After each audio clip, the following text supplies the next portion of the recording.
Hey, this is MassX with a brand new Keep or Delete video, and Shield Hero Rise has dropped. So we're going to take a look at that game right now. As you can see, there is an overabundance of stuff to do in this. So let's go ahead and just give you a quick overview. They have a lot going on since it is just released. First recharge, of course. They've got Philo's Adventures, Call to Heroes, Newcomer Quests, Hero Drama. There's a limited time event on top of that. And let's take a look at the adventure area so you guys can see some gameplay here. So it is really straightforward. The basic gameplay usually is 4 players in your team that you can pick to use. In other areas of the games, it sometimes goes up to 6, but you just go ahead and hit fight, and there we go, and we're off.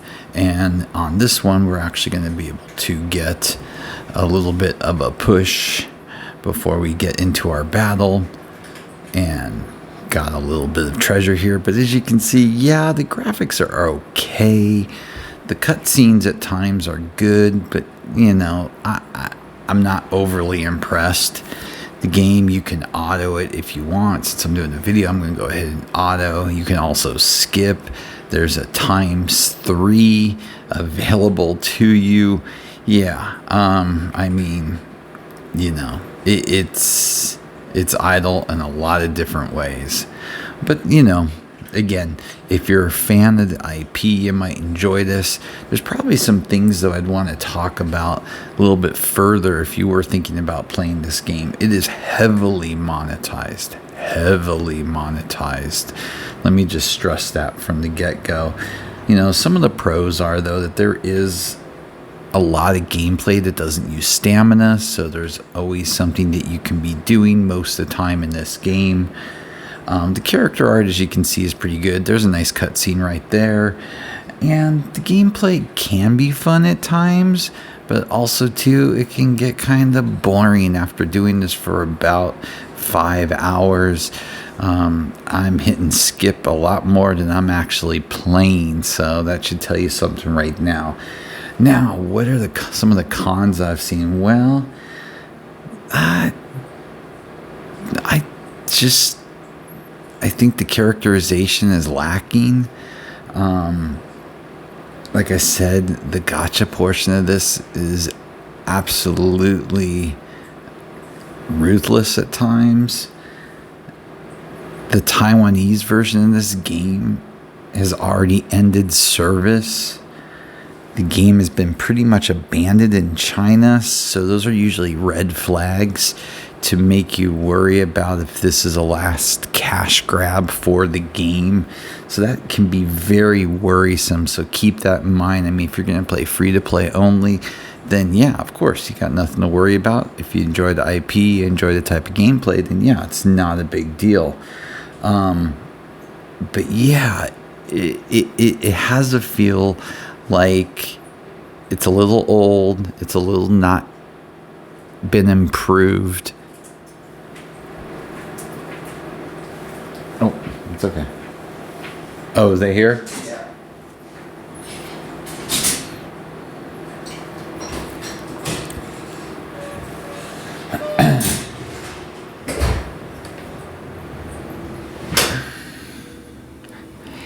And I would be kind of worried about that because it just seems like this is really a latch dish effort. But all that aside, you've got a lot to do. All that aside, though, there is a lot to do. So if you're going to be free to play only and you like the IP, then you might enjoy this because, like, for instance, there's an arena mode. We have Capital City Arena. You also have an Island Clash, so you have a couple different types. Dragon Court Arena and Peak Arena aren't even available yet. You've got Heroesville, which is like a town that you can build up. 3 different parts to it: a production area, hot springs to help level up your characters, and of course the basic town center area. You also have, on top of all that, of course, your recruits. You got a challenge area, quests mode, bandit camp. These are all areas to get like gear drops, silver.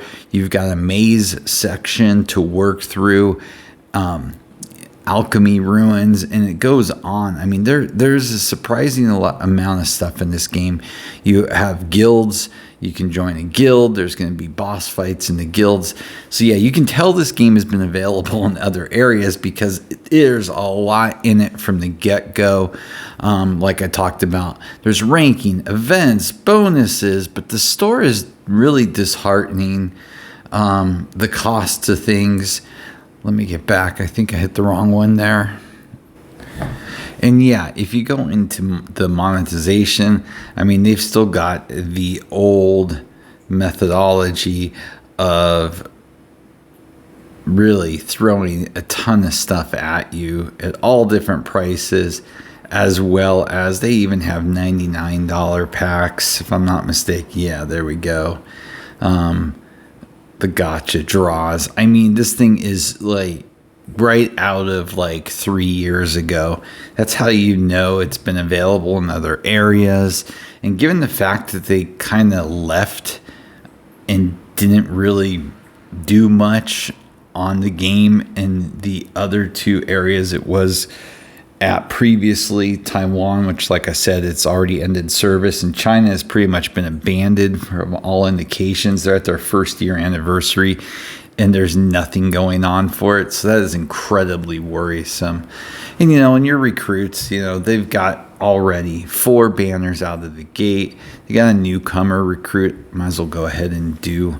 I have some freebies that I've gotten in playing the game. But I just wanted to talk about it because I just wanted people to be aware that they're going to want to be careful with this particular game. I would highly not recommend spending anything in it, quite honestly, or at least be aware of what you are getting yourself into with this game, because so I just want everybody to be informed. Go ahead and do another poll. Why not? Might as well burn these off. I will probably be deleting this off of my system before the end of the night, just because this game ain't grabbing me. I've played a million types of these games, and you know, it's either got to be an IP that I truly love to stick with it, or there's just got to be something a little different or special to it. And even my pulls have been absolutely crap. Some rares. Oh, I take that back. Maybe I actually got something decent. Oh, nice. Okay. Yep. All right. Got an epic. So I'll take that. And by the way, they do use dupes in this game, but there is a lot of ways to level up your characters. See, there we go. Let's keep throwing the monetization at you. But yeah, let's go ahead and take a new character real quick, and I'll show you. So like, first off, you know, of course, you can just upgrade right up to your current level. Bada boom. You've also got equipments. You can hit equip all if you want, if you don't even want to think about it. They also can be awoken. Yeah, oh yeah, there's lots going on here. And yeah, so just keep that in mind. You know, qualify is exactly what you expect. This is where your dupes come in. So you would need 50 more to be able to take it up to another level. So yeah, there's a lot going on in here, to say the least. But you know, in the end, what I would say is it's really going to be up to you. You know, the game's fine. It can be fun at times, I guess. But I would really stay away from spending anything in this game, given its current track record, as well as, you know, we've seen a lot of these anime IPs, and they are cash grabs. So, you know what? If you're going to play it, just have fun with it, free to play only, and know that you might only get about 9 months to a year, unless for some reason this game happens to do really well globally. So let me know if you're interested in the game, even thinking about playing it. With that, as always, please like and subscribe. It helps a lot. Have a great day.